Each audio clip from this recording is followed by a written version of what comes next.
자, 영어의 가장 기본이 되는 동사, 그 중에서도 가장 사용 빈도가 높은 핵심적인 동사들의 의미와 쓰임새를 공부하는 이제 학습이에요. 자, 첫 번째로 나오는 동사가 take입니다. 자, 이 학습을 어떻게 해야 되고 왜 하는지 보세요. 이 take이라는 동사가 뒤에 사람이나 물건의 의미를 나타내는 내용이 나오면 의미가 사람, 물건을 가져가다, 동물을 데려가다예요.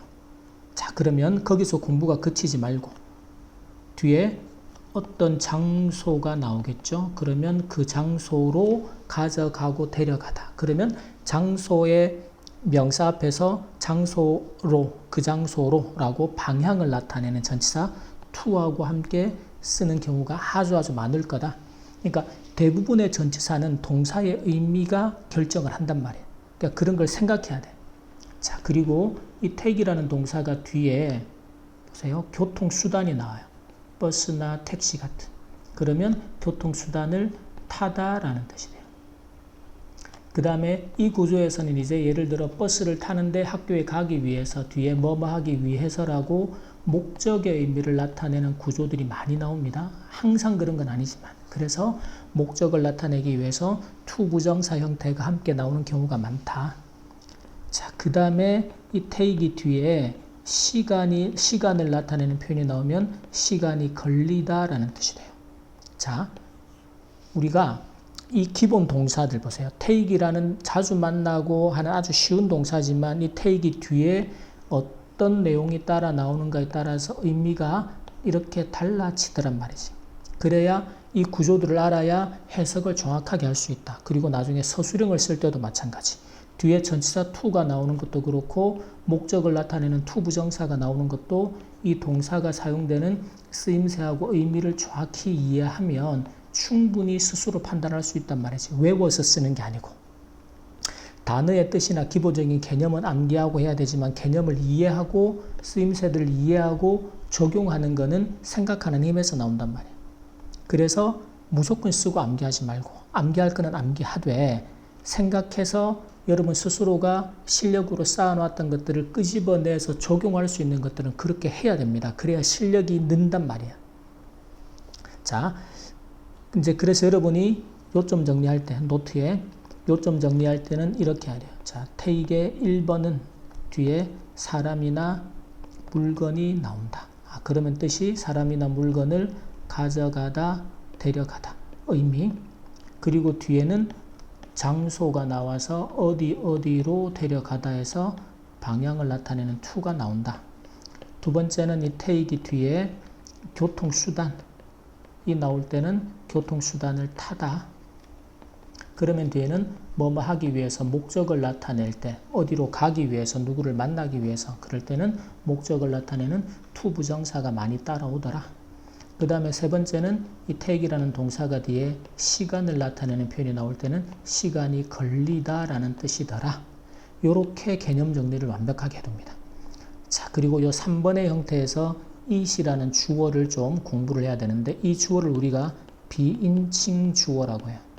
그래서 얘는 해석하지 않는 주어가 돼요. 그냥 얘는 주어 형태, 주어 자리에서 주어 형태로만 쓰이는 것이.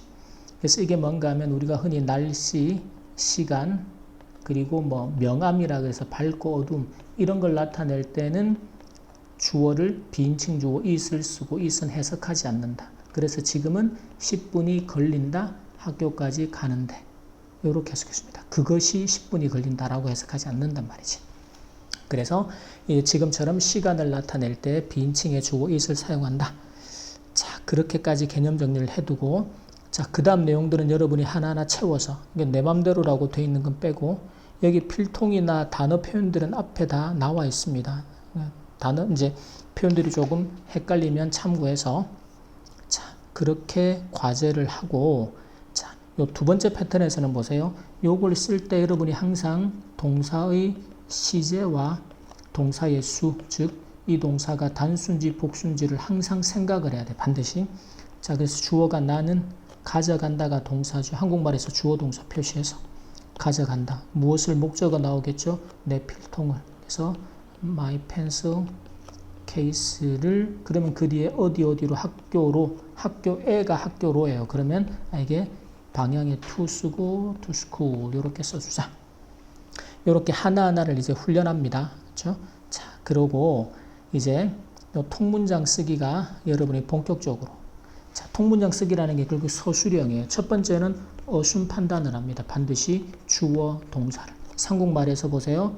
자, 나는 주어, 가져간다 동사.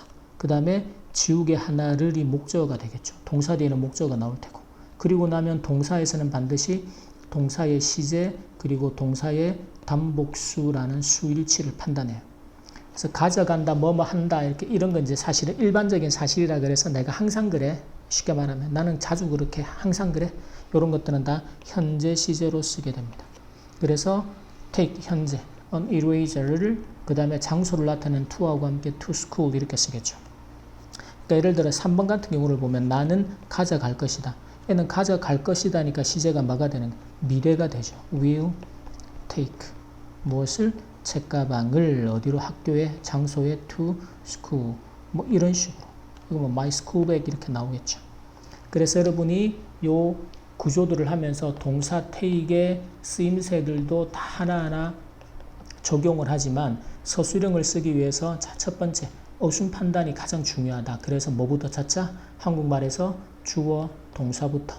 그래서 주어 동사. 그 다음에 동사 뒤에는 목적어 나올 테지만 이 동사에 대해서는 첫 번째는 나에게 시제가 현재인지 미래인지 과거인지 그 다음에 동사의 수는 단수인지 복수인지 주어 보고 판단하겠죠. 자, 그 훈련을 하는 거예요.